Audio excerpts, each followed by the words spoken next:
Greetings, I'm RM2K MIDI. You might remember me as that mumbly guy from the Magnolia Samurai videos, such as MagSam's Let's Play Star Siege, MagSam's Let's Play Siphon Filter, or MagSam's Let's Play Shadow Hearts. Or by the time you're watching this, there might be other videos. I don't know. This is my first solo project, and I'm very excited about it. We're going to be playing an old favorite of mine, King's Quest VI. Now, I know a lot of people have probably already done this one, and I know there's some text-based ones out there too, and I don't really care. I just want to do whatever game I want to do. This is my time. Yeah, I don't need to be defensive about this, but it really annoys me when people get all uptight about someone redoing a Let's Play they've already done. There's probably a Let's Play about every game out there now. There's really no point in criticizing someone on something so trivial as, oh, someone's already done it. Anyway, let's move on to the game. But first, a little word of introduction for those of you who aren't familiar with the King's Quest series. Those of you who are may just skip this part, I don't care. King's Quest started back in 1987 with King's Quest 1. It was DOS-based. They made a remake of that in CGA, which I'm more familiar with. They both had text-based commands. King's Quest heavily borrows from fables, fairy tales, things of that sort. Makes a lot of humor about itself too. It doesn't take itself too seriously. What's this?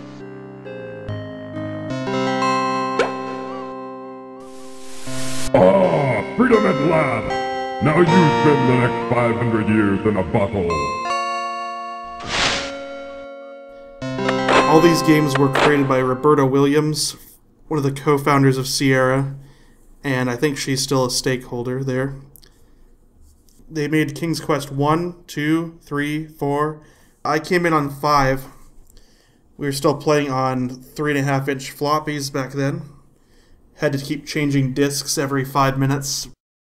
When CD-ROM came out, they redid 5 and 6 with some lousy voice acting. I'm not going in there. Can't you read the sign? Come on, Cedric. There might be something important in here. Then 7 and 8, which is a entirely different matter. The reason I've chosen King's Quest VI is it's pretty much a standalone story. Every King's Quest has some connection to the previous ones, but... Hello. What? Oh, Princess Cosima. Where did you come from?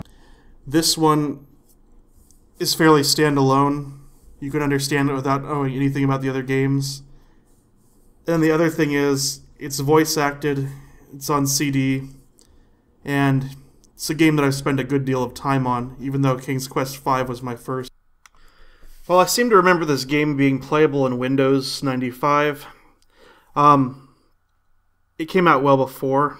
So you have to play it with DOSBox if you want to play it now. DOSBox is a DOS emulator for those of you not in the know. It slows things down and makes things more compatible for modern computers.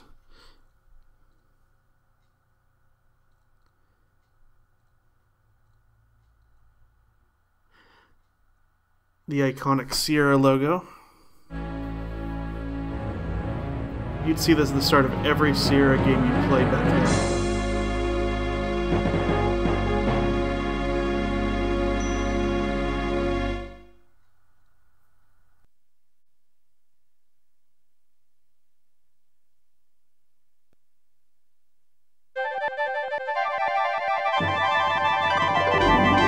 King's Quest titles are always a take on some old saying. Let's try to play the opening here.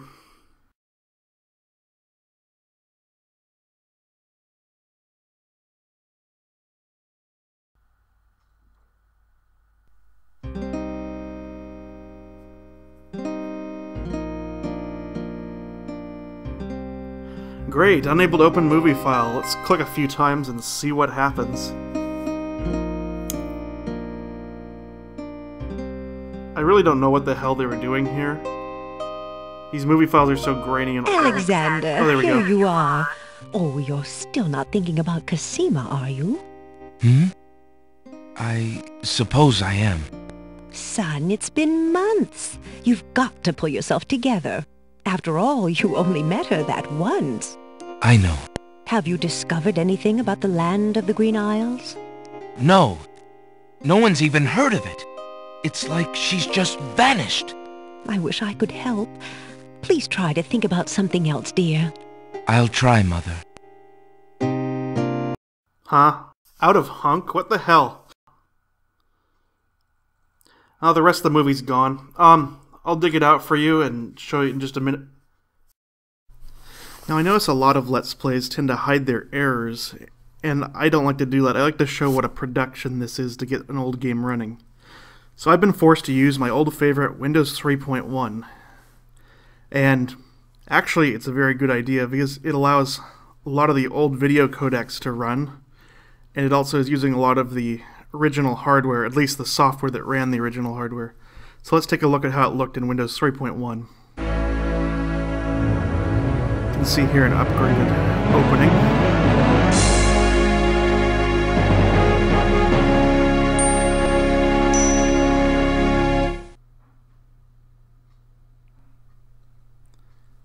Same title screen, except my video's not as distorted this time, so it looks decent.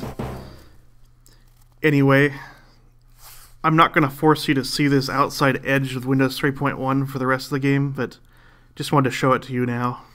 Here's the opening, as it was intended to be viewed. Long ago, in the castle of a kingdom called Daventry,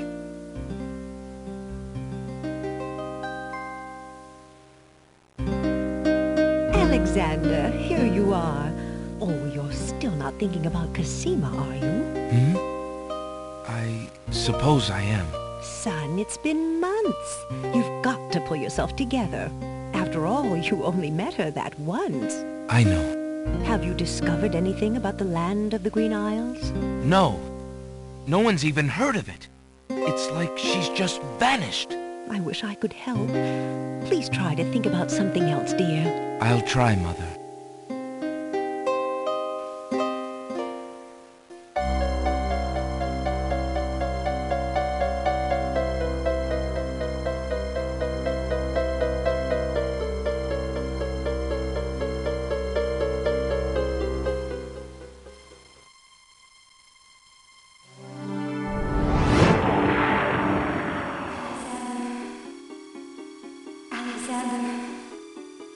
Alexander, I feel so alone. I don't know what to do. Alexander, I wish you were here. Alexander, Alexander, Alexander. Cosima! Wait! Mother! Mother, come quick! Alexander, what on earth? You're white as a ghost. Mother, I saw Cosima. She was in the mirror. In the mirror? The magic mirror? Yes! And it showed me how to find her. How? The stars! I saw the stars outside her window.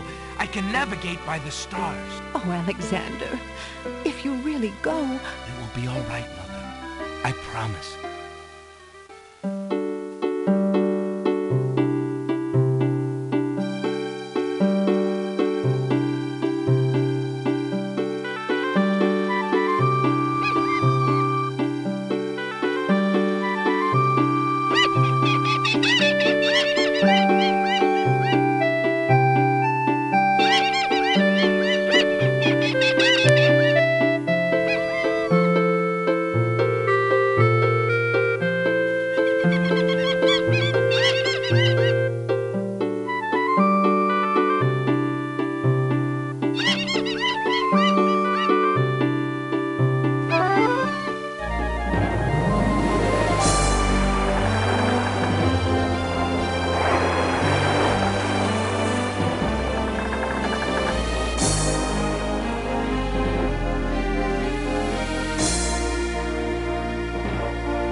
Prince Alexander sailed the known seas and beyond.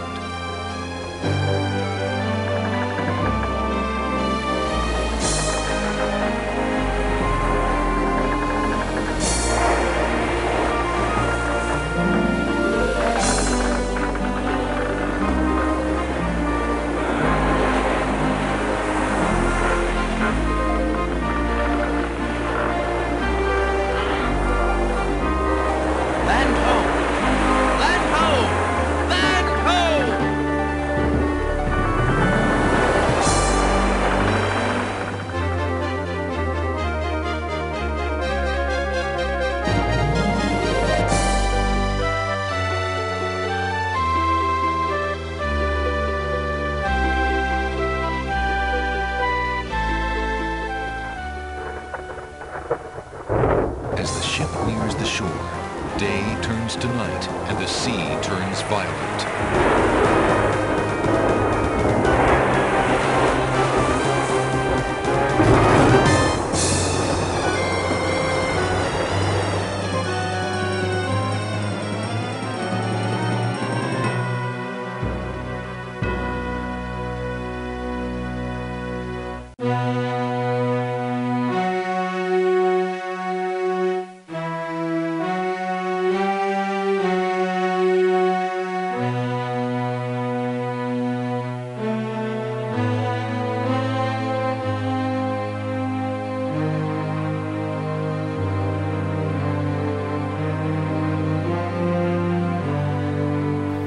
So one other connection to the previous games was that magic mirror that he saw Cassima in. That was actually one of the quest items from the original King's Quest. King Graham, the main character in most of the games, found it. And that throne room is exactly how you saw in the preview videos earlier from King's Quest 1. Anyway, these CG graphics are actually really amazing back in 1993, 1994. Right now they look really goofy. Back then, anything 3D and CG was amazing. This one even had flickering candles and things of that sort. So for its time, this game was amazing, and you can see the staff for this was rather huge. Games now have the staffs of major movie studios, but back in the day, many games were programmed just by 1 or 2 people, so having a staff of 20 or 30 people was big time.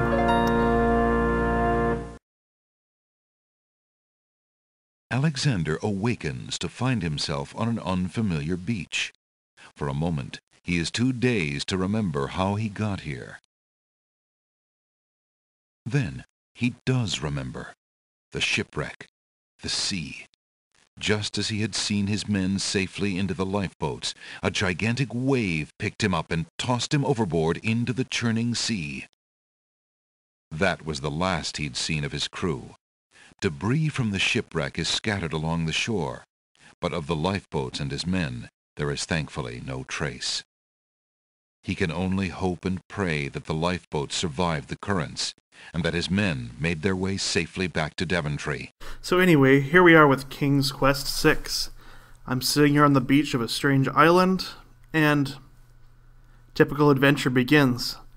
I'm out of time for now, but next video I'll start introducing the game and we'll start exploring the island.